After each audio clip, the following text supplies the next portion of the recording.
Hi hello ಎಲ್ರಿಗೂ ನಮಸ್ಕಾರ. ನೀವು ನೋಡ್ತಾ ಇದ್ದೀರಾ ಸೌತ್ ಟಾಕೀಸ್. ನಾನು ಪ್ರಿಯಾ.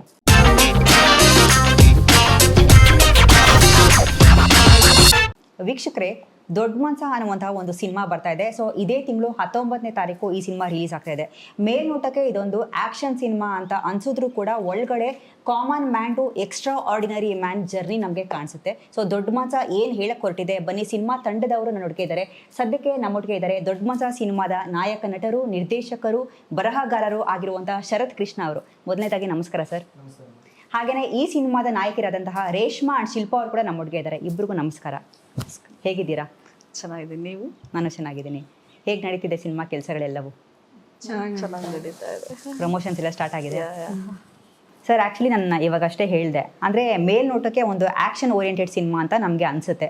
ಮಾಸ್ ಎಲಿವೇಷನ್ಸ್ಗಳು ಇದೆ, ಬಟ್ ಒಳಗಡೆ ನೋಡಿದ್ರೆ ಒಂದಷ್ಟು ಆಸ್ಪೆಕ್ಟ್ಸ್ಗಳು ನೀವು ಹೆಚ್ಚಾಗಿ ಏನೂ ಬಿಟ್ಕೊಟ್ಟಿಲ್ಲ. ಟೈಟಲ್ ಆ್ಯಕ್ಷನ್ ಟೀಸರ್ ಒಂದೇ ಬಿಟ್ಟಿರೋದು. So common man to extraordinary man ಒಂಥರ ಜರ್ನಿ ಕಾಣಿಸುತ್ತೆ. ಒಂದು ಆಟೋ ಡ್ರೈವರ್ ಪಾತ್ರ. ಸೊ ದೊಡ್ಡ ಮನುಷ್ಯ ಏನು ಹೇಳಿಕೊಟ್ಟಿದೆ, 3 ಜನ ಹೇಳಿ. ನೀವೇ ಸ್ಟಾರ್ಟ್ ಮಾಡಿ. ಅದೇ ಮೇಡಮ್, ನೀವು ಹೇಳೋದಲ್ಲ, ಒಬ್ಬ ಆರ್ಡಿನರಿ ಪರ್ಸನ್ ಇಂದ ಎಕ್ಸ್ಟ್ರಾರ್ಡಿನರಿ ಹೇಗೆ ಆಗ್ತಾನೆ, ಅದ್ರಲ್ಲೂ ಒಬ್ಬ ಆಟೋ ಡ್ರೈವರ್ ಆಗಿ. ಸೊ ದೊಡ್ಡ ಮನುಷ್ಯ ಅನ್ನೋ ಒಂದು ಟೈಟ್ಲು ಕ್ಲಿಯರ್ ಮೆಸೇಜ್ ಇಟ್ಕೊಂಡು ಹೋಗ್ತಾ ಇದೆ. ದುಡ್ಡಿದ್ದವನಲ್ಲ ಗುರು ದೊಡ್ಡ ಮನ್ಸ, ದೊಡ್ಡ ಮನ್ಸಿರೋನೇ ದೊಡ್ಡ ಮನ್ಸ ಅನ್ನೋದೊಂದು ಮೆಸೇಜ್ ಇದೆ. ಸೊ ಆ ರೀತಿನಲ್ಲಿ ಒಬ್ಬ ಆಟೋ ಡ್ರೈವರು ಅವನ ಜೀವನದಲ್ಲಿ ಅವನ ಜೀವನ ಮಾಡೋದ್ರ ರೀತಿ ನೀತಿ ಹೇಗಿರುತ್ತೆ, ಒಂದು ಕಲ್ಚರ್ ಹೇಗಿರುತ್ತೆ, ಅವನ ಒಂದು ಲೈಫ್ ಸ್ಟೈಲ್ ಹೇಗಿರುತ್ತೆ, ಅದ್ರ ಜೊತೆಗೆ ಅವ್ನ ಸಪೋರ್ಟಿಂಗ್ ಆಗಿ ಯಾರ್ಯಾರ ಜೊತೆನೆಲ್ಲ ಕನೆಕ್ಟ್ ಆಗಿರ್ತಾನೆ, ಅವನಿಂದ ಒಂದು ಸ್ಟ್ರೆಂತ್ ಆಗಿ ಯಾರ್ಯಾರೆಲ್ಲ ಅವನ ಜೊತೆನಲ್ಲಿ ಇರ್ತಾರೆ. ಸೊ ಇದನ್ನೆಲ್ಲ ಹೇಳೋದು ಕೊಡ್ತಾ ಇದೆ. ಸೊ ಮೇಲ್ನೋಟಕ್ಕೆ ನೀವು ಹೇಳಿದಾಗೆ ಅವರು ಆಕ್ಷನ್ ಸಿನಿಮಾ ಅಂತ ನಿಮ್ಗೆ ಅನ್ಸುತ್ತೆ. ಯಾಕಂದ್ರೆ ಲುಕ್ ಆಗಿರ್ಬೋದು, ಪೋಸ್ಟರ್ಸ್ ಅಲ್ಲಿ ಆಗಿರ್ಬೋದು, ನಾವು ಬಿಟ್ಟಿರುವಂತ ಟೀಸರ್ ಅಲ್ಲಿ ಆಗಿರ್ಬೋದು. ಸೊ ಆದ್ರೆ ಇದರಲ್ಲಿ ಒಂದು ಟ್ರೂ ಮೆಸೇಜ್ ಜೊತೆಗೆ ಒಂದು ಒಳ್ಳೆ ಕಂಟೆಂಟ್ ಇದೆ. ಅಂದ್ರೆ ಕಮರ್ಷಿಯಲ್ ಅಲ್ಲೇ ನಿಮ್ಗೆ ಒಂದು ಒಳ್ಳೆ ಮೆಸೇಜ್ ಕಂಟೆಂಟ್ ಎರಡೂ ಇಟ್ಟಿದ್ದೀವಿ ನಾವು. ಸೊ ಹಾಗಾಗಿ ದೊಡ್ಡ ಮನುಷ್ಯ ಒಂದೇ ಲೈನಲ್ಲಿ ಹೇಳ್ಬೇಕು ಅಂದ್ರೆ ದುಡ್ಡಿದ್ದವನಲ್ಲ, ದೊಡ್ಡ ವ್ಯಕ್ತಿ, ದೊಡ್ಡ ಮನಸ್ಸಿರೋನು ದೊಡ್ಡ ಮನುಷ್ಯ ಅನ್ನೋದು. ರೇಷ್ಮಾ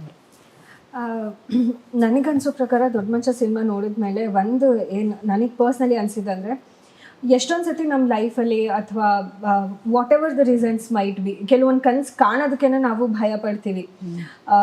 ಅದನ್ನ ಆ ಹೆಜ್ಜೆಗೆ ಹೋಗೋದಿರಲಿ, ಅದ್ರ ಬಗ್ಗೆ ಯೋಚನೆ ಮಾಡೋದಕ್ಕೆ ಅಯ್ಯೋ ನನ್ನ ಕೈಲಾಗಲ್ಲ ಬಿಡು, ಸೋ ಮೆನಿ ಫ್ಯಾಕ್ಟರ್ಸ್ ಇರುತ್ತೆ. ಅಯ್ಯೋ ನಾನು ಹುಡುಗಿ, ನಾನು ಹೇಗೆ ಮಾಡಲಿ, ಅಥವಾ ನನ್ನ ಹತ್ರ ದುಡ್ಡಿಲ್ಲ ನಾನು ಹೇಗೆ ಮಾಡಲಿ, ಅಥವಾ ನಮ್ಮ ಸಿನಿಮಾದಲ್ಲಿ ತೊಗೊಳ್ಳೋದಾದರೆ, ಅಥವಾ ಬೇರೆ ಈಗ ನಾನು ಆಟೋ ಡ್ರೈವರು, ನಾನು ಅದನ್ನ ಕನಸು ಕಾಣೋಕ್ಕೂ ನನಗೆ ಯೋಗ್ಯತೆ ಇಲ್ಲ ಅನ್ನೋದು ನಮಗೆ ನಾವು ಮೈಂಡಿಗೆ ಫಿಕ್ಸ್ ಮಾಡ್ಕೊಂಡ್ಬಿಡ್ತೀವಿ ಬಿಕಾಸ್ ಆಫ್ ದ ಸೊಸೈಟಿ, ನಮ್ಮ ಸುತ್ತಮುತ್ತ ಇರೋ ಜನ ಎಲ್ಲದು.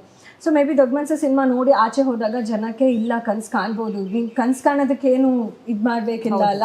ಸೊ ಆ ಕನಸು ನಿಜಾನೂ ಆಗಬಹುದು, ಹಾಗೇ ಆಗುತ್ತೆ 100%. ಬಟ್ ಕನಸು ಕಾಣೋದ್ರಲ್ಲಿ ತಪ್ಪಿಲ್ಲ. ನೀನು ಅದಕ್ಕೆ ಹಾರ್ಡ್ ವರ್ಕ್ ಮಾಡಿದ್ರೆ 100 ಇಲ್ಲ ಅಂದ್ರೂ 80 ಬರುತ್ತಾ, 50 ಆದ್ರೂ ಬರುತ್ತೆ. ಅಟ್ಲೀಸ್ಟ್ 0 ಇಂದ 50ಗೆ ಹೋಗ್ತೀವಿ ನಾವು ಅನ್ನೋದನ್ನ ನೀಟಾಗಿ ತೋರಿಸ್ಕೊಂತಿರೋ ಅಂಥ ಸಿನಿಮಾ. ಸೊ ಮೇ ಬಿ ಎಲ್ರೂ ಅವ್ರ ಒಳಗೇನೋ ಒಂದು ಆಸೆನ ಏನೇನೋ ಕಾರಣಕ್ಕೆ ಮುಚ್ಚಾಕೊಂಡಿರ್ತಾರೆ, ಫ್ಯಾಮಿಲಿ ಪ್ರೆಷರ್, ಸೊಸೈಟಿ ಪ್ರೆಷರಿಂದ. ಮೇ ಬಿ ಇದರಿಂದ ಆಚೆ ಹೋದಾಗ ಇಲ್ಲ ನಾನು ಅದ್ರ ಕಡೆ ಥ್ರೈವ್ ಮಾಡ್ತೀನಿ ನಾನು ಅನ್ನೋ ಥರದ್ದು ಮೇ ಬಿ ಬರುತ್ತೆ ಅನ್ಸುತ್ತೆ. ನಾನು ಕಲ್ತಿದ್ದು. ಓಕೆ, ಶಿಲ್ಪಾ ಅವರೇ? ದೊಡ್ಡ ಮನುಷ್ಯ ಬರೀ ಫಾರ್ ನಾನು ಇವ್ರು ಹೇಳ್ದಾಗೆ ಅದಕ್ಕಿಂತ ಹೆಚ್ಚಾಗಿ ಈ ಸಿನಿಮಾ ನನಗೆ ಎಸ್ಪೆಷಲಿ, ನೀನು ಒಳ್ಳೇದು ಮಾಡಿದ್ರೆ ನಿನಗೆ 100 ಪಟ್ಟು ಒಳ್ಳೇದಾಗುತ್ತೆ. Okay, for sure. ಆ ಮೆಸೇಜ್ ಆಗಲಿ ಇಲ್ಲ ಕನೆಕ್ಟಿವ್ ವೇ ಆಗಲಿ ಈ ಸಿನಿಮಾ ಹೇಳುತ್ತೆ. ಮೋರ್ ದ್ಯಾನ್ ದ್ಯಾಟ್ ಇಲ್ಲಿ ಪ್ರತಿಯೊಂದು ವ್ಯಾಲ್ಯೂಸ್ ಕೊಟ್ಟಿದ್ದಾರೆ. ಫ್ಯಾಮಿಲಿ ವ್ಯಾಲ್ಯೂಸ್, ಒಬ್ಬ ಮಿಡಲ್ ಕ್ಲಾಸ್ ವ್ಯಾಲ್ಯೂ, ಒಬ್ಬ ಸ್ನೇಹಿತನ ವ್ಯಾಲ್ಯೂ, ಒಂದು ಪ್ರೀತಿಗೆ ಒಂದು ವ್ಯಾಲ್ಯೂ, ಪ್ರತಿಯೊಂದು ಅರ್ಥಪೂರ್ಣವಾಗಿ ಇದರಲ್ಲಿ ತೋರಿಸಿದ್ದಾರೆ. ಸೊ ಇಲ್ಲಿ ಎಲ್ಲೂ ಕಮ್ಮಿ ಇಲ್ಲ ಅನ್ಸಲ್ಲ. ನಮ್ಮ ಸುತ್ತ ನಡೆಯೋ ಕಥೆನೇ ದೊಡ್ಡ ಮನುಷ್ಯ. ಸೊ ಪ್ರತಿಯೊಬ್ಬರು ಮನೇಲೂ ಅದು ಫೀಲ್ ಸಿಗ್ತಾ ಹೋಗುತ್ತೆ. ನನ್ನ ಮನೇಲಿ ಹಿಂಗೆ, ನಾವು ಹಿಂಗೆ ಅಲ್ಲ, ನಮ್ಮ ಲೈಫು ಹಿಂಗೆ ಅಲ್ಲ. ಸೊ ಅದರಿಂದ ಅವರಿಗೆ ಒಂದು ಹುಮ್ಮಸ್ಸು ಇರುತ್ತೆ ಈ ಸಿನಿಮಾ ನೋಡಿ ಬಂದಮೇಲೆ. ಯಾಕಂದರೆ ಸಿನಿಮಾ ಬರೀ it should not be entertaining.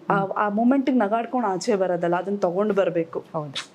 So ನಾವೇನೇ ಇವತ್ತು ಯಾವುದೇ ಎಲ್ಲೇ ಮೂವೀಸ್ ನೋಡಿದ್ರು ಅದು ನೆನಪಿಗೆ ಉಳಿಬೇಕು. ನಮ್ಮ ಸಿನಿಮಾ ಖಂಡಿತ ಎಲ್ರಿಗೂ ನೆನಪಿಗೆ ಉಳಿಯುತ್ತೆ. ನಾವು ಕಾನ್ಫಿಡೆನ್ಸ್. ನಿಮ್ಮ ಪ್ರಕಾರ ಇವಾಗ ನೆನಪು ಉಳಿಬೇಕು ಅಂತ ನೀವು ಹೇಳಿದ್ರಿ, ಅಂದ್ರೆ ಯಾವ್ದಾದ್ರು ಒಂದು ಎಲಿಮೆಂಟು ಆಕ್ಚುಲಿ ಆಡಿಯನ್ಸ್ಗೆ ಕನೆಕ್ಟ್ ಆಗಬೇಕು. ಇವಾಗ ಸಾಮಾನ್ಯವಾಗಿ ಏನಂದ್ರೆ ಯಾವ್ದಾದ್ರು ಒಂದು ಸಿನಿಮಾ ಆಡಿಯನ್ಸ್ ಎಮೋಷನ್ಸ್ ನ ಟಚ್ ಮಾಡಿದ್ರೆ ಸಿನಿಮಾ ಗೆಲ್ಲುತ್ತೆ ಅನ್ನುವಂತ ಒಂದು ಮಾತಿದೆ. ಇದಕ್ಕೆ ನಿಮ್ಗಳ ಅಭಿಪ್ರಾಯ ಏನು? ಹೌದು, ಸತ್ಯ. ಅದು ಯಾವಾಗ ನಾವು ಸ್ಕ್ರೀನ್ ಅಲ್ಲಿ ನಮ್ಮನ್ನ ನಾವು ನೋಡ್ಕೊಂತೀವಲ್ಲ, ಕತೆ ಹೌದು ಸಿನಿಮಾ ಹೋಗಿರ್ತೀವಿ, ದುಡ್ಡು ಕೊಟ್ಟಿರ್ತೀವಿ, ನೋಡ್ತಾ ಇರ್ತೀವಿ. ಬಟ್ ಸ್ಟಿಲ್ ಸಿನಿಮಾ ನೋಡ್ತಾ ನೋಡ್ತಾ ನೋಡ್ತಾ ನೋಡ್ತಾ ನಮ್ಗೆ ಗೊತ್ತಿಲ್ಲದೆ ನಾವು ಆ ಕತೆ ಒಳಗಡೆ ಹೋಗ್ತೀವಿ. ಅದ್ರಲ್ಲಿ ಒಂದು ಪಾತ್ರ ನಾವು ಆಗಿರ್ತೀವಿ, ನಮ್ಗೆ ಇಷ್ಟ ಆಗುವಂತ ಪಾತ್ರ. ಮೇ ಬಿ ಹೀರೋ ಎಷ್ಟೋ ಜನಕ್ಕೆ ಇಷ್ಟ ಆಗ್ಬೋದು, ವಿಲನ್ ಇಷ್ಟ ಆಗ್ಬೋದು, ಅಥವಾ ಹೀರೋಯಿನ್ ಇಷ್ಟ ಆಗ್ಬೋದು, ಕಾಮಿಡಿಯನ್ ಇಷ್ಟ ಆಗ್ಬೋದು. ಆ ಪಾತ್ರ ಅವ್ರನ್ನ ಕನೆಕ್ಟ್ ಮಾಡ್ಕೊಂಡು ಕ್ಯಾರಿ ಮಾಡ್ಕೊಂಡು ಇಂಡರ್ವ್ಯೂ ಕರ್ಕೊಂಡು ಹೋಗ್ಬೇಕು.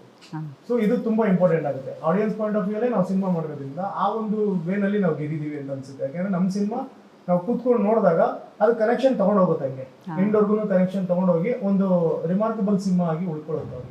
ಆಡಿಯನ್ಸ್ ಅಂದರೆ ಇವಾಗ ಪ್ರಸ್ತುತ ಏನಂದರೆ ಆಡಿಯನ್ಸ್ ಅಂದರೆ ಆಡಿಯನ್ಸ್ನ ಅಂದರೆ ಎಮೋಷನ್ಸ್ ಅವ್ರಿಗೆ ಟಚ್ ಆದರೆ ಸಿನಿಮಾ ಗೆಲ್ಲುತ್ತೆ ಅನ್ನುವಂಥ ಒಂದು ಮಾತಿದೆ. ಇದಕ್ಕೆ ನಿಮ್ಮ ಅಭಿಪ್ರಾಯ? ಡೆಫಿನೆಟ್ಲಿ ನಮ್ಮ ಆ್ಯಕ್ಚುಲಿ ನಮ್ಮ ಜನ ಇದ್ದಾರಲ್ಲ, for ever they are so emotional persons and ತುಂಬ ಸೆನ್ಸಿಟಿವ್ ಹಾರ್ಟ್, ಅವ್ರ ಕೈಂಡ್ ಹಾರ್ಟ್, ಅವ್ರ ಹಂಬಲ್, ಹ್ಯುಮ್ಯಾನಿಟಿ ಈ ಬೇಸ್ಡ್ ಇರೋ ನಮ್ಮ ಜನಗಳಿಗೆ ಖಂಡಿತ ಈ ಸಿನಿಮಾ ಅವ್ರಿಗೆ ಕ್ಲೋಸ್ಡ್ ಫೀಲ್ ಸಿಗುತ್ತೆ.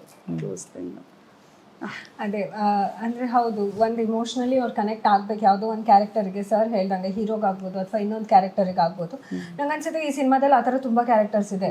ಅಂದರೆ ಜನಗಳು ಇವರು ನೋಡಿ ಹೌದು ಈ ಕ್ಯಾರೆಕ್ಟರಲ್ಲಿ ನನ್ನನ್ನು ನಾನು ನೋಡ್ಕೊತೀನಿ ಅಂತ. ಎಷ್ಟೊಂದು ಸತಿ ಆಗುತ್ತೆ ಮ್ಯಾಮ್ ಅದು. ಅಂದರೆ ನಾವೇನು ಆಪ್ಟಿಮಿಸ್ಟಿಕ್ ಕ್ಯಾರೆಕ್ಟರ್ ಅಂತ ಕರಿತೀವಿ, ನಮ್ಮ ಲೈಫಲ್ಲೂ ಒಬ್ರು ಇರ್ತಾರೆ ಅಥವಾ ಪ್ರತಿ ಸಿನಿಮಾದಲ್ಲೂ ಇರ್ತಾರೆ. ಹೀರೋ ಸರಿ ಮಾಡಲಿ ತಪ್ಪು ಮಾಡಲಿ ಹೀರೋ ಜೊತೆನೇ ಇರೋವಂಥವ್ರು, ಅಥವಾ ವಿಲನ್ ಜೊತೆಗೂ ಕೆಲವ್ರು ಇರ್ತಾರೆ. ಅಂದರೆ ಫಿಲ್ಮ್ ನೋಡ್ತಿರೋರಿಗೆ ಅವ್ನು ಕೆಟ್ಟವ್ನು ಇರ್ಬೋದು, ವಿಲನಿಗೆ ಸಪೋರ್ಟ್ ಮಾಡ್ತಿದ್ದಾನೆ, ಬಟ್ ಅವ್ನು ವಿಲನಿಗೆ ಕರೆಕ್ಟ್ ಆಗಿರ್ತಾನೆ, ಶತ್ರು ವಿಲನ್ ಜೊತೆ ಅನ್ನೋದು. ಆ ಥರ ಕ್ಯಾರೆಕ್ಟರ್ಸು ನಮ್ಮ ಆಪ್ಟಿಮಿಸ್ಟಿಕ್ ಕ್ಯಾರೆಕ್ಟರ್ ಏನಂತ ಕರಿತೀವಿ. ನಮ್ಮ ಸಿನಿಮಾದಲ್ಲಿ ಬಹಳಷ್ಟು ಕ್ಯಾರೆಕ್ಟರ್ ಆ ಥರ ಇಷ್ಟ ಆಗೋ ಥರ ಕ್ಯಾರೆಕ್ಟರ್ಸ್ ತುಂಬ ಇದೆ ನಮ್ಮ ಸಿನಿಮಾದಲ್ಲಿ. ಸೊ ಇಮೋಷ್ನಲಿನೂ ಜನ ಕನೆಕ್ಟ್ ಆಗ್ಬೋದು ನಮ್ಮ ಸಿನಿಮಾದಲ್ಲಿ, ಅವರು ನಾವು ನೋಡ್ಕೊಬೋದು ಅಂತ ಅನ್ಸುತ್ತೆ. ನೀವು ವಿಲನ್ ಅಂತ ಹೇಳಿದ್ದಕ್ಕೆ ನನಗೆ ಆ್ಯಕ್ಚುಲಿ ಒಂದು ಪ್ರಶ್ನೆ ಕೇಳಬೇಕು ಅಂತ ನನಗೆ ಅನ್ನಿಸ್ತು. ನಿಮ್ಮ ಸಿನಿಮಾದಲ್ಲಿ ವಿಲನ್ ಒಬ್ಬ ವ್ಯಕ್ತಿನ ಅಥವಾ ಕಾನ್ಸಿಕ್ವೆನ್ಸಸ್ಸಾ? ಕಾನ್ಸಿಕ್ವೆನ್ಸಸ್. ಓಕೆ ಸರ್, ನನಗೆ ಆ್ಯಕ್ಚುಲಿ ನೀವು ತೊಗೊಂಡಿರುವಂಥ ಸೆಲೆಕ್ಟ್ ಮಾಡ್ಕೊಂಡಿರುವಂಥ ಒಂದು ಸಬ್ಜೆಕ್ಟ್ ತುಂಬ ಇಂಟ್ರೆಸ್ಟಿಂಗ್ ಅಂತ ಅನ್ನಿಸ್ತು ಮೊದಲನೇದಾಗಿ. ಯಾಕೆ ಅಂದರೆ ಒಬ್ಬ ಆಟೋ ಡ್ರೈವರ್ ಕತೆ. ಸಾಮಾನ್ಯವಾಗಿ ನಾವೇನು ಮಾಡ್ತೀವಿ ಅಂದರೆ ಇವಾಗೆಲ್ಲ ರ್ಯಾಪಿಡೋ, ಊಬರ್ ಎಲ್ಲ ಬಂದಿರೋದ್ರಿಂದ ಅಂದರೆ ಸಾಮಾನ್ಯವಾಗಿ ನಮಗೆ ಮೇಲ್ನೋಟಕ್ಕೆ ಅಷ್ಟೇ ಗೊತ್ತು, ಒಂದು ಆಟೋದಲ್ಲಿ ಹೋಗ್ತೀವಿ, ಎಲ್ಲಿ ಬೇಕೋ ಲೊಕೇಶನಲ್ಲಿ ಇಳಿತೀವಿ. ಬಟ್ ಅವ್ರು ಪಡುವಂಥ ಒಂದು ಸ್ಟ್ರಗಲ್ಸ್ ಆಗಿರ್ಬೋದು, ಈ ಒಂದು ಹಾಗೆಯೇ ಅವ್ರು ಏನಾದರೂ ಒಂದು ಪಡ್ಕೋಬೇಕು ಅಂದರೆ ಆ ಒಂದು ಅಂದರೆ ಸಾಕಷ್ಟು ಸ್ಟ್ರಗಲ್ಸ್ ಆಗಿರ್ಬೋದು, ಮತ್ತು ಅವಮಾನಗಳು, ಇವೆಲ್ಲವೂ ಕೂಡ ನಾವು ಸಾಮಾನ್ಯವಾಗಿ ಸರ್ವೇ ಸಾಮಾನ್ಯವಾಗಿ ನೋಡೋದಕ್ಕೆ ನಮಗೆ ಸಿಗೋದೇ ಇಲ್ಲ. ಸೊ ಈ ಸಿನಿಮಾದಲ್ಲಿ ಬೆಂಗಳೂರು ಸಿಟಿನ ಪಲ್ಸನ್ನು ಕ್ಯಾಪ್ಚರ್ ಮಾಡುವಂಥ ಪ್ರಯತ್ನ ಆಗಿದೆಯಾ? ಆಗಿದೆ, 100% ಯಾವ ರೀತಿನಲ್ಲಿ ಸರ್? ಅಂದ್ರೆ ಈಗ ಏನಾಗುತ್ತೆ, ನಾವು ಎಲ್ಲೋ ಒಂದ್ ಕಡೆ ಒಂದು 10 ರೂಪಾಯಿ ಜಾಸ್ತಿ ಕೇಳಿದಾಗ ಅವ್ರು ಕೆಟ್ಟವರು ಅಂತ ಯೋಚನೆ ಮಾಡಿರ್ತೀವಿ. ಆಮೇಲೆ 10 ರೂಪಾಯಿ ನಾವು ಜಾಸ್ತಿ ಯಾಕೆ ಕೊಡ್ಬೇಕು ಅಂತ ಯೋಚನೆ ಮಾಡಿರ್ತೀವಿ. ನಮ್ಮ ಕಷ್ಟಗಳು ಇರ್ತದೆ, ಅವ್ರ ಕಷ್ಟಗಳು ಇರ್ತದೆ. ಎಲ್ಲೋ ಒಂದ್ ಕಡೆ ಆಟೋದವ್ರ ಕಷ್ಟ ಒಂದು ತೂಕ ಅನ್ನೋದಿರುತ್ತಲ್ಲ, ನಮ್ಗಿಂತ ಅವ್ರ ಕಷ್ಟ ಜಾಸ್ತಿ ಅನ್ಸ್ಬೋದು ಎಲ್ಲೋ ಒಂದ್ ಕಡೆ. ಆ ತರದ್ ಒಂದು ವಿಚಾರಗಳನ್ನ ಈ ಸಿನಿಮಾದಲ್ಲಿ ನಾವು ಕನೆಕ್ಟ್ ಮಾಡ್ತಾ ಹೋಗ್ತೀವಿ. ಇಲ್ಲ, ಒಬ್ಬ ಆಟೋ ಡ್ರೈವರ್ ಆಗಿ ಅವನ ಜವಾಬ್ದಾರಿಗಳೇನಿರುತ್ತೆ, ಅವ್ನ ಫ್ಯಾಮಿಲಿ ಕಮಿಟ್ಮೆಂಟ್ಸ್ ಏನಿರುತ್ತೆ, ಅವ್ನ ಲೈಫ್ ಕಮಿಟ್ಮೆಂಟ್ಸ್ ಏನಿರುತ್ತೆ, ಅವನು ಯಾರ್ಯಾರಿಗೋಸ್ಕರ ಎಲ್ಲ ದುಡಿತಾ ಇರ್ತಾನೆ.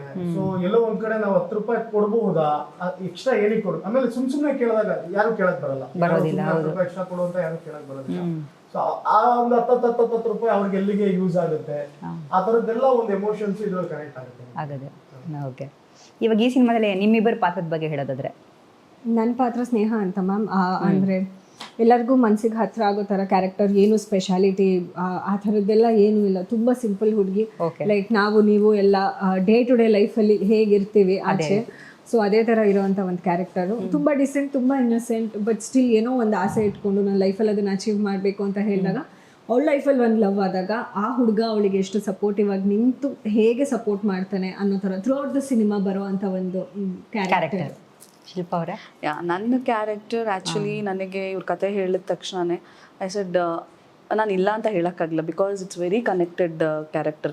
ಒಂದು ಕೆಲವು ನಿಮಿಷ ಸೀಕ್ವೆನ್ಸ್ ಬಂದ್ರು ಬಟ್ ತುಂಬ ವೆಯ್ಟೇಜ್ ಕೊಟ್ಟಿದ್ದಾರೆ ಅದಕ್ಕೆ. ಆ್ಯಂಡ್ ನನಗೆ ಅದನ್ನು ಹೇಳಬೇಕಾದ್ರೆ ಐ ಫೆಲ್ಟ್ ಲೈಕ್ ಇಲ್ಲ, ನಾನು ಇದನ್ನು ಮಾಡಿದ್ರೆ I feel something emotional connected ಅನಿಸ್ತು. ಸೊ ಅವ್ರ ಜೊತೆ ಹೇಗಿರ್ತಾಳೆ ಅವಳ ಕ್ಯಾರೆಕ್ಟರ್ ಹೇಗೆ ಪ್ಲೇ ಆಗುತ್ತೆ, ಸೊ ಹೇಗೆಲ್ಲ ಅವನನ್ನು ನೋಡಿ ಏನಕ್ಕೆ ಇಷ್ಟಪಡ್ತಾಳೆ, ಯಾಕೆ, ಏನು ಎತ್ತ ಅನ್ನೋದು ನನ್ನ ಕ್ಯಾರೆಕ್ಟ್ರಲ್ಲಿ ಮೀನಿಂಗ್ಫುಲ್ ಇದೆ. Okay, wonderful. Sharath Krishna sir, ಇಷ್ಟು ವರ್ಷದ ನಿಮ್ಮ ಇಂಡಸ್ಟ್ರಿ ಜರ್ನಿನಲ್ಲಿ ಅಂದರೆ ಪ್ರಾಬಬ್ಲಿ ಲೇಟ್ ಅಂತ ಹೇಳೋದಿಲ್ಲ, ಕೆಲವೊಬ್ರು ಹೇಳ್ತಾರೆ ನೋಡಿ ಲೇಟಾಗಿ ಬಂದರೂ ಕೂಡ ಲೇಟೆಸ್ಟಾಗಿ ಬಂದಿದ್ದೀನಿ ಅಂತ.